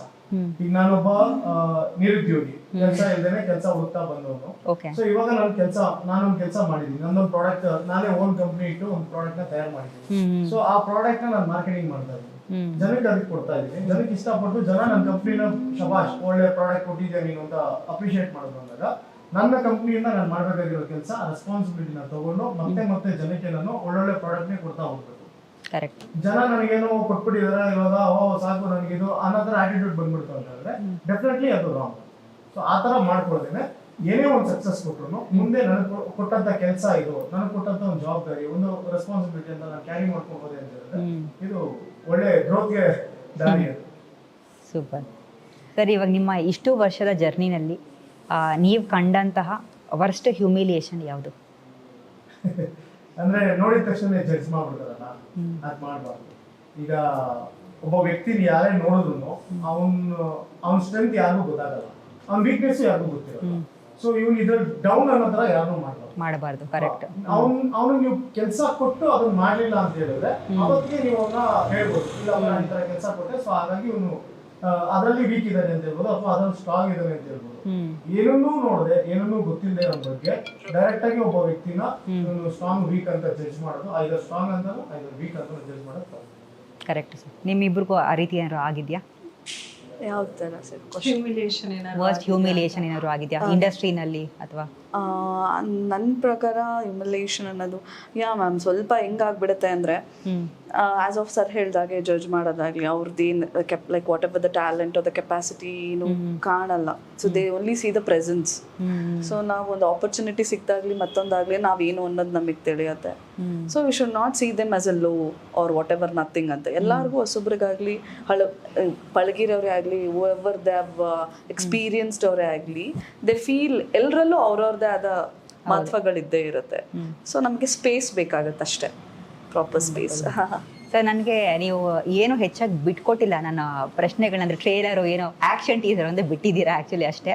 ಅಲ್ಲಿ ನೋಡಿದಾಗ ನನಗೇನು ಅನ್ನಿಸ್ತು ಗೊತ್ತಾ, ಎಲ್ಲೋ ಒಂದು ಕಡೆ ಹೀರೋ ಇಂಟ್ರೊಡಕ್ಷನ್ಗಿಂತ ವರ್ಲ್ಡ್ ಬಿಲ್ಡಿಂಗ್ ಮೇಲೆ ಹೆಚ್ಚು ನೀವು ಕಾನ್ಸಂಟ್ರೇಟ್ ಮಾಡಿದ್ದೀರಾ ಅಂತ ಅನ್ನಿಸ್ತು. ಅಂದರೆ ಎಲ್ಲೋ ಒಂದು ಕಡೆ ಆಡಿಯನ್ಸು ಕ್ಯಾರೆಕ್ಟರ್ಗೆ ಕನೆಕ್ಟ್ ಆಗಬೇಕು ಅನ್ನುವಂಥ ಒಂದು ಆಸ್ಪೆಕ್ಟ್ನ ಇಟ್ಟಿದ್ದೀರಾ ಅಂತ ನನಗನ್ನಿಸ್ತು. ಇದ್ರ ಬಗ್ಗೆ ಹೇಳೋದಾದರೆ ಇಲ್ಲಿ ಹೀರೋ ಅನ್ನೋದು ಸಿನಿಮಾದಲ್ಲಿ ಒಬ್ಬ ಹೀರೋ ಅನ್ನೋದು ಬೇಕಲ್ವಾ, ಆ ವರ್ಡ್ ಅಷ್ಟೇ. ಬಟ್ ಇಲ್ಲಿ ಹೀರೋ ಅನ್ನೋದು ಕತೆ. ಓಕೆ, ನಮ್ಮ ಸ್ಟೋರಿನೇ ನಮ್ಗೆ ದೊಡ್ಡ ಹೀರೋ.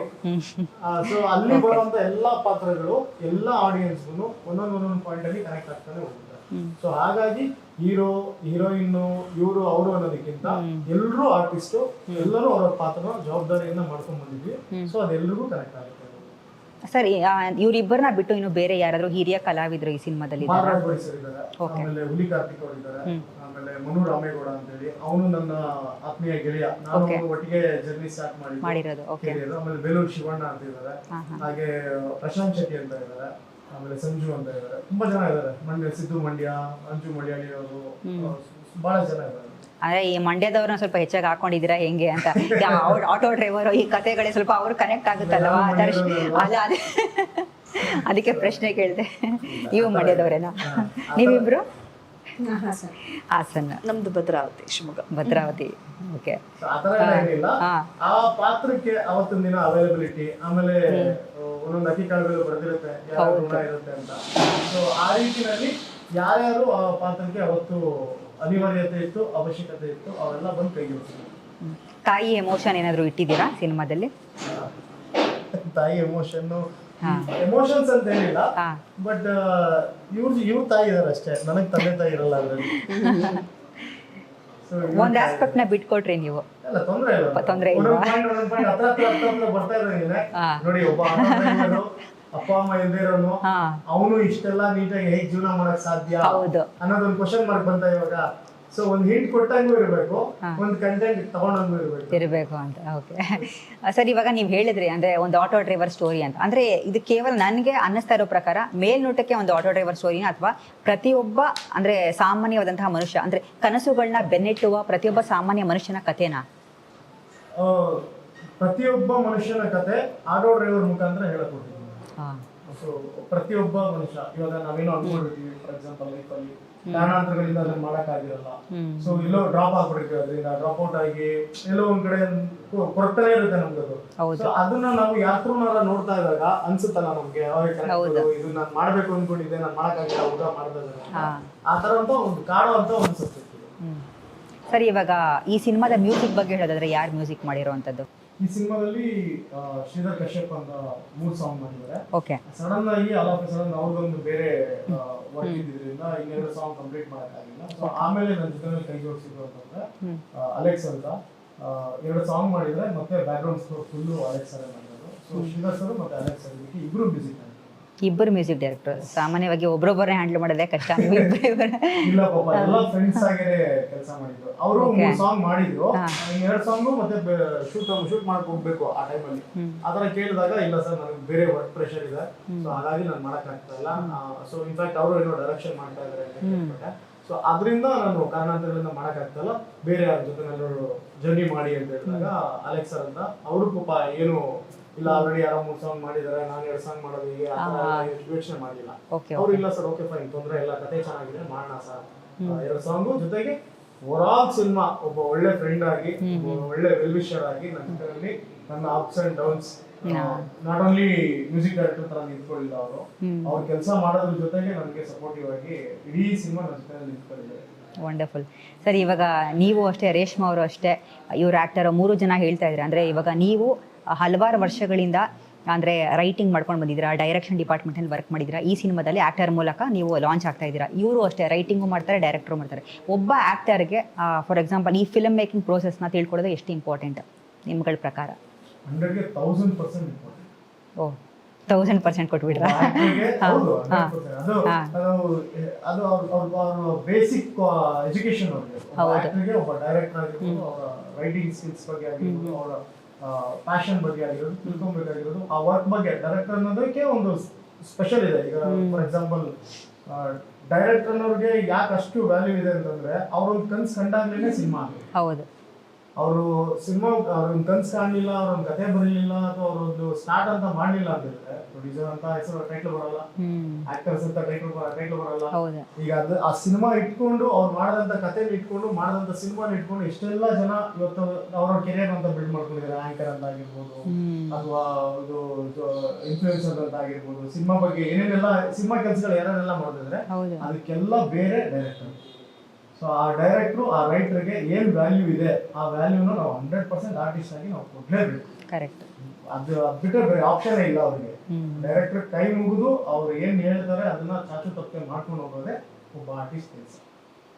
Super sir. ರೇಷ್ಮಾ ಅವರೇ, ನೀವೇನು ಹೇಳ್ತೀರಾ ಇದ್ರ ಬಗ್ಗೆ? ಅರ್ಥ ಆಗಿಲ್ವಾ? ಒಬ್ಬ ಅಂದ್ರೆ ಸಾಮಾನ್ಯವಾಗಿ ಒಬ್ಬ ಆಕ್ಟರ್ಗೆ ಈ ಫಿಲ್ಮ್ ಮೇಕಿಂಗ್ ಪ್ರೋಸೆಸ್ ಅರ್ಥ ಮಾಡ್ಕೊಳ್ಳೋದು ಎಷ್ಟು ಇಂಪಾರ್ಟೆಂಟ್ ಗೊತ್ತಿರೋ ಅಂಥದ್ದು.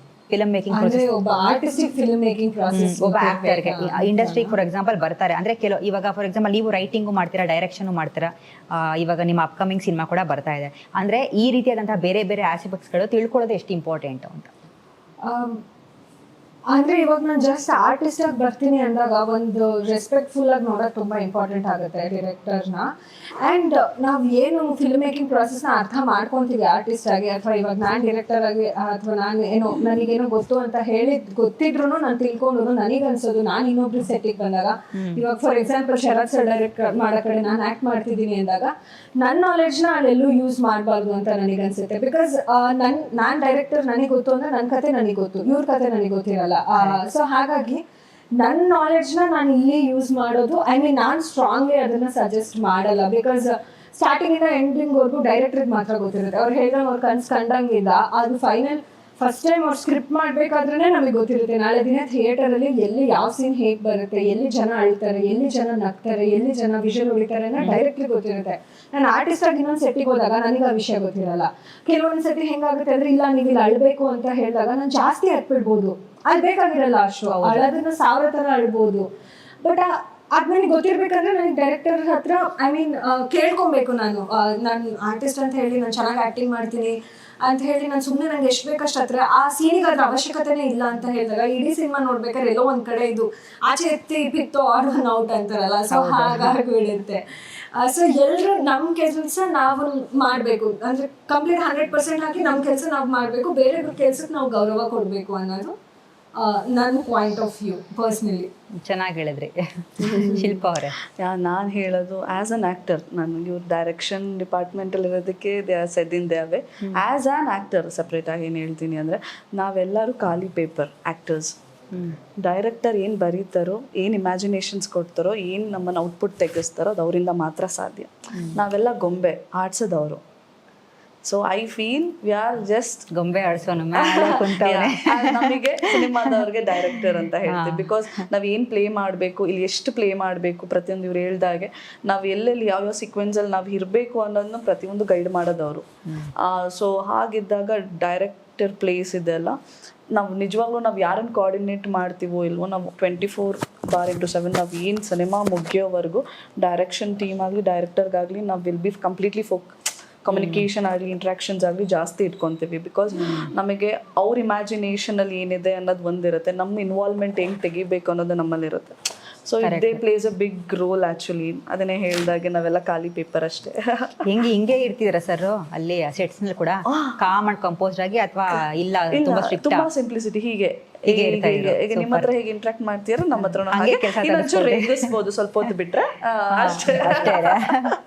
ವಂಡರ್ಫುಲ್. ಇವಾಗ ನನ್ನ ಕೊನೆ 2 ಪ್ರಶ್ನೆಗಳು ಸರ್. ಈ ಸಿನಿಮಾದಲ್ಲಿ ನೀವು ಫೈಟ್ ಮಾಡೋದು ಸೊಸೈಟಿ ಜೊತೆನಾ, ಪರಿಸ್ಥಿತಿಗಳ ಜೊತೆನಾ, ಅಥವಾ ಕನಸುಗಳಿಗಾಗ?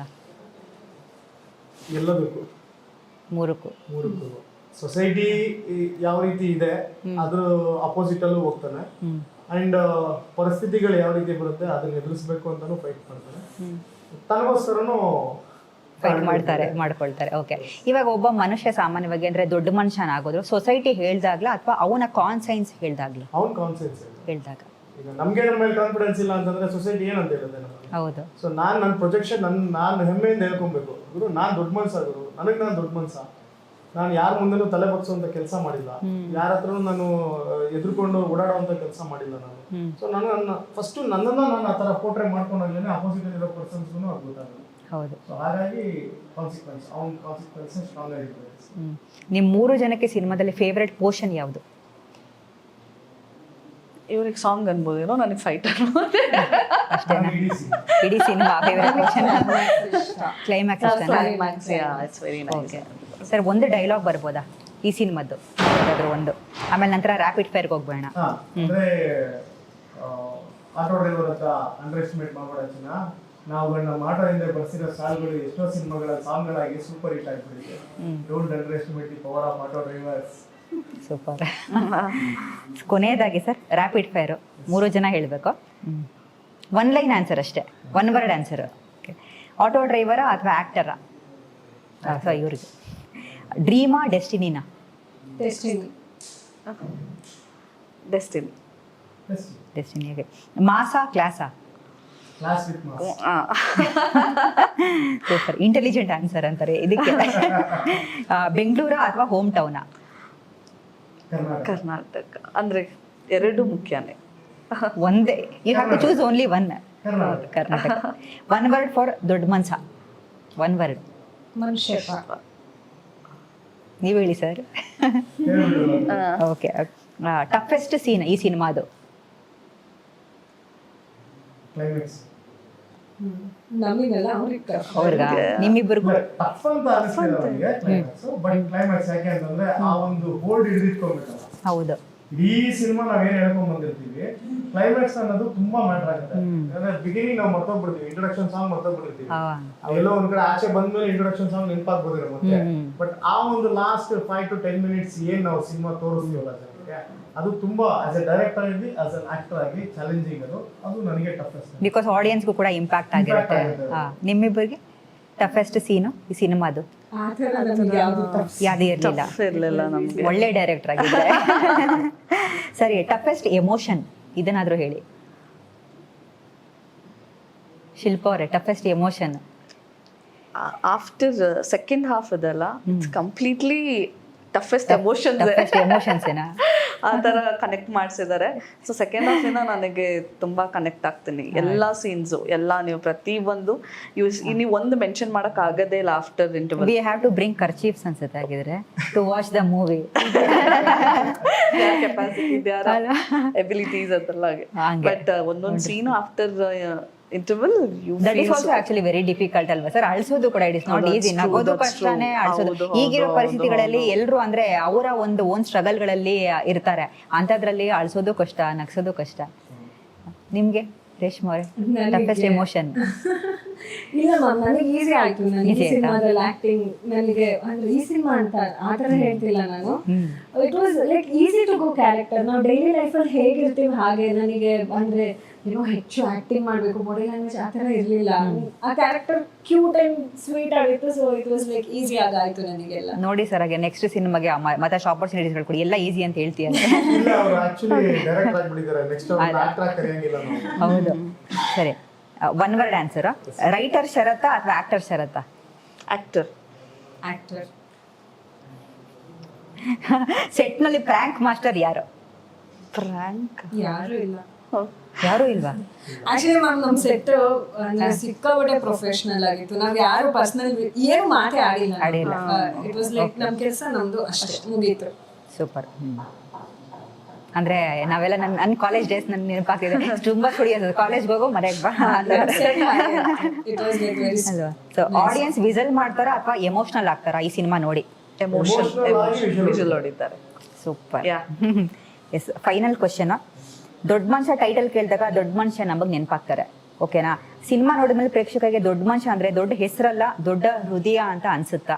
ಹೌದು, 100%. Wonderful sir. ಇವಾಗ ದೊಡ್ಡ ಮನುಷ್ಯ ಸಿನಿಮಾ 19ನೇ ತಾರೀಕು ರಿಲೀಸ್ ಆಗ್ತಿದೆ. ತಾವು 3 ಜನ ಪ್ರೀತಿಯಿಂದ ನಮ್ಮ ಆಡಿಯನ್ಸ್ನ ಒಮ್ಮೆ ಕರೆದು ಬಿಡಿ. ಎಲ್ಲ ಕರ್ನಾಟಕದ ಕನ್ನಡ ಕಲಾಭಿಮಾನಿಗಳಿಗೆ ಹೊಸ ತಂಡ ದೊಡ್ಡ ಮನುಷ್ಯ ಚಿತ್ರತಂಡದಿಂದ ತುಂಬ ಹೃದಯದ ನಮಸ್ಕಾರಗಳು. ಯಾಕೆ ಅಂತಂದರೆ ಈ ಜೂನ್ 19 ನಮ್ಮ ದೊಡ್ಡ ಮನುಷ್ಯ cinema all over Karnataka release ಆಗ್ತಾ ಇದೆ. ನಿಮ್ಮೆಲ್ಲರಿಗೂ ಇಷ್ಟ ಆಗುವಂಥ ಒಂದು ಅಪ್ಪಟ ಕನ್ನಡ ಸಿನಿಮಾ ಇದು. ನಾನು ಒತ್ತಿ ಹೇಳ್ತಾ ಇದ್ದೀನಿ, ದೊಡ್ಡ ಮನುಷ್ಯ ನಿಮ್ಮೆಲ್ಲರನ್ನ ಎಂಟರ್ಟೈನ್ ಮಾಡ್ತಾನೆ, ನಗಿಸ್ತಾನೆ, ಅಳಿಸ್ತಾನೆ. ದೊಡ್ಡ ಮನುಷ್ಯಕ್ಕೆ ನಿಮ್ಮೆಲ್ಲರ ಆಶೀರ್ವಾದ, ಸಪೋರ್ಟ್ ಅವಶ್ಯಕತೆ ಇದೆ. ದಯವಿಟ್ಟು ಜೂನ್ 19ನೇ ತಾರೀಕು ಎಲ್ಲರೂ ಥಿಯೇಟ್ರಿಗೆ ಬಂದು ನಮ್ಮ ಸಿನಿಮಾ ನೋಡಿ ಬ್ಲೆಸ್ ಮಾಡಿ ಅಂತ ಕೇಳ್ತೀನಿ. ಸೊ ಎಲ್ಲರೂ ಜೂನ್ 19ನೇ ತಾರೀಕು ನಮ್ಮ ಸಿನಿಮಾನ ಚಿತ್ರಮಂದಿರಗಳಿಗೆ ಬಂದು ಸಿನಿಮಾನ ನೋಡಿ. ಬಿಕಾಸ್ ನೀವು ಥಿಯೇಟರಿಗೆ ಬಂದು ಸಿನಿಮಾ ನೋಡಿದಾಗ್ಲೇ ಅದು ನಮಗೆ ಒಂದು ಪುಷ್ ನೆಕ್ಸ್ಟ್ ಸಿನಿಮಾಗಳು ಮಾಡೋದಕ್ಕೆ. ಸೊ ಪ್ಲೀಸ್ ಎಲ್ಲರೂ ಹೇಗಿದೆ ಏನು ಅಂತ ಮನೇಲೆ ಕೂತು ಯೋಚನೆ ಮಾಡೋದು, ಚೆನ್ನಾಗಿದೆ ಅವ್ರು ಚೆನ್ನಾಗಿಲ್ಲ ಅಂತ ಹೇಳೋದಕ್ಕಾದ್ರೂ ಬಂದು ಸಿನಿಮಾನ ನೋಡಿ ಆಮೇಲೆ ಹೇಳಿ ಚೆನ್ನಾಗಿದೆ ಅಲ್ವಾ ಅಂತ. ಪ್ಲೀಸ್ ಥಿಯೇಟರ್ಗೆ ಬಂದು ನಮ್ಮ ಸಿನಿಮಾನ ನೋಡಿ. ಜೂನ್ 19 ನಮ್ಮ ಸಿನಿಮಾ ಬರ್ತಾ ಇದೆ. ಡೆಫಿನೆಟ್ಲಿ ನನಗೆ ಕಾನ್ಫಿಡೆಂಟ್ ಇದೆ, ನೀವು ಸಿನಿಮಾ ನೋಡಾದ್ಮೇಲೆ ನಮ್ಮ ಸಿನಿಮಾ ಅಲ್ಲ ನಿಮ್ಮದು ಅಂತ ನೀವು ಫೀಲ್ ಮಾಡೇ ಮಾಡ್ತೀರಾ. ಬಿಕಾಸ್ ಎಲ್ಲರ ಲೈಫ್ ಸ್ಟೋರೀಸ್ ನಡೆಯೋವಂಥ ಸ್ಟೋರಿ ಇದು. ಸೊ ನೀವು ತುಂಬ ಕನೆಕ್ಟ್ ಆಗ್ತೀರಾ, ಪ್ರತಿಯೊಂದು ಎಲಿಮೆಂಟ್ಸ್ ಇದರಲ್ಲಿದೆ. ಸೊ ನಿಮಗೂ ತುಂಬ ಇಷ್ಟ ಆಗುತ್ತೆ. ಬಂದು ಸಿನಿಮಾ ಥಿಯೇಟರಲ್ಲಿ ನೋಡಿ ಅಂತ ನಾನು ಕೇಳ್ಕೊಳ್ಳೋದಕ್ಕೆ ಇಷ್ಟಪಡ್ತೀನಿ. Thank you. ಎಸ್, ನೋಡಿದ್ರಲ್ಲ ವೀಕ್ಷಕರೇ, ಇದಾಗಿತ್ತು ದೊಡ್ಡ ಮನುಷ್ಯ ಸಿನಿಮಾ ತಂಡದವರ ಮಾತುಗಳು. ಒಂದು ಹೊಸ ತಂಡ, ಹೊಸ ಭರವಸೆಯೊಂದಿಗೆ ನಮ್ಮ ಮುಂದೆ ಬರ್ತಾ ಇದ್ದಾರೆ 19ನೇ ತಾರೀಕು. ಸೊ ನಾವೆಲ್ಲರೂ ಕೂಡ ಈ ಸಿನಿಮಾವನ್ನ ಥಿಯೇಟರ್ಗೆ ಹೋಗಿ ನೋಡೋಣ, ಕನ್ನಡ ಸಿನಿಮಾಗಳನ್ನ ಬೆಂಬಲಿಸೋಣ.